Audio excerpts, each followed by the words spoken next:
So, I mean, my God, here I am at the Independent. Look, I came across this pubs joined together to bar councillors in protest over free parking. I put 2 hours ago Agenda 21. Not a peep. Not nothing. But so I looked up, pubs Queensborough in Queensborough, Isle of Chappie. I do recommend the video. It's somewhere in in the info. It says, to license this video for editorial or commercial, get in touch, blah blah blah. I'll just leave you a link to it in the pinned comment, but I really do recommend you watch it. I'd love to do a vid on this, just stopping occasionally under fair use for comment.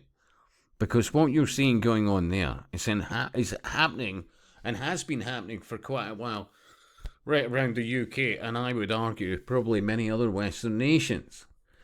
It's a vastly complex subject, but never, ever, ever has it truly worked to put parking charges in places that never used to have parking charges. Now, look, take that step back and think about this, yeah? Successful places in no small way, especially towns and villages, is footfall. And the ability for people who live roundabouts or maybe out of, they're 5 or 10 miles away or wherever they are. But the knowledge of going to regular places where they can get, for example, independent shops, great food or whatever it is, yeah? And maybe they can spend half an hour going to various things in a local community, genuine local village, community, town, whatever, spend some dosh and off they pop. Yeah? But the introduction, I mean, in this instance, the town councillors, the local councillors are now putting a £1.60 an hour parking charge. Businesses they're noticing the footfall drop already. It's not a mistake. This place apparently in no small way was successful based around the confidence from people coming even elsewhere and coming to a really nice area, knowing that they could park. And in relation to some of the pubs, people were coming out and maybe having a bite eating and saying, do you know what, I'd love to actually have a few drinks here, all the rest of it, knowing that the car's safe where it's parked. By the way, if you reverse that, if you actually start looking at how do you redress, how do you actually turn around what's going on? Number one, free parking. As regards pubs, especially in the middle of nowhere, all the rest of it, blah, blah, blah.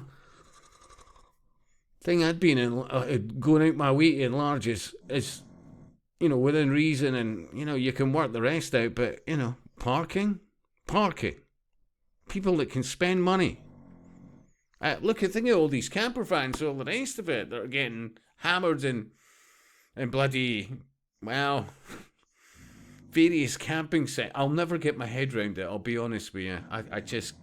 Because when you think about how much it costs for these things, I would argue you would spend far less and have a much better time just spending money in good B&Bs and, hotels and whatever else within reason.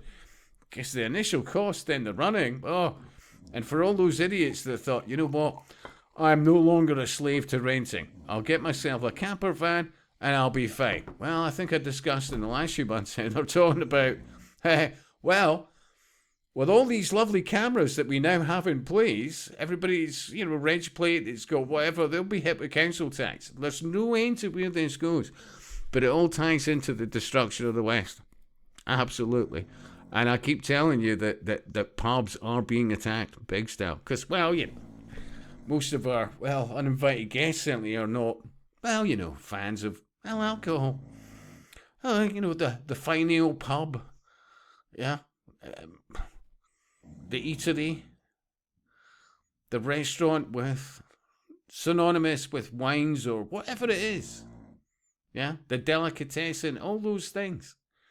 All those things are getting destroyed. If you think I'm lying about that, even in places like North Berwick, the same shit is happening in real time. parking charges when none was. And I don't know what it is in North Berwick. I could obviously find out, but, you know, and they're noticing it already. That's a well-to-do area, very successful, great footfall. People come far and wide. Yeah. Working class including. None of this socialist pish. I'm not going there. There's full of wealthier people than me, and I'll feel bitter about that. I'm not giving them my, you know, the mindset of that, all in the last, I swear, honestly, all in the last few decades. Oh, the level of stupidity. The level of stupidity. But if you want to change things, how about turning traffic wardens into what they should be? Guiding people into parking spaces and all the rest of it and go, right, blah, blah, blah. Don't be too long now, but, you know, it's fine. And instead of the revenue generation, and especially how many of them are now third-party companies that you can guarantee the knuckle pressers are involved in that. You know, the Freemasonics and the variations on the theme. The Eastern Star Brigade, let's not forget them. Yeah, pentagram within a circle. Oh, it's nothing to do with Freemasonry, it's women mostly. Yeah, it's everything to do with Freemasonry. That's honestly, this is what runs these bloody councils as a cultist. I mean, imagine it. You push yourself on the local electorate as fighting for their, you know, rights in every way, shape or form, and they're literally working against them while demanding, you know, taxation left, right and centre, and it's never enough. And their excuse in this one is, oh, we need to generate blah, blah, blah. Why? Is it because nobody looks into just how big your pension pots are? Not just how much you get paid a bloody year, and then go from, you know, council to council or third sector to council to bounce between whatever else, all based on the fact of where you are in an occult network. Oh, most people are not going to get this, but this is how they do it. Seriously, this is one of the many. You could apply this to America. You could apply this to, honestly, there's no mistake. The encouragement of retail parks and the brown envelopes for councils and the devastation to independent businesses and towns and villages. Look at America. Look at this promotion of Walmart from when it went from a family, you know, to this monstrosity, still run at some point by the family. What were they? Yeah, it was something like the Waltons, wasn't it? And they were all billionaires. But most of the stuff was instead previously being built in the USA, was being built in China and then shipped over. And it was destroying all these independent businesses, all the rest of it. Oh, we've got free car parks. This is a worldwide breakdown of Western value society to bring about a new world order. You can't have independent shops. Can't have, you know, how do you get to you'll own nothing and be happy? Seriously. We can turn all this around is when we start giving a shit about the places we genuinely want to stay in. And I'll speak to you soon.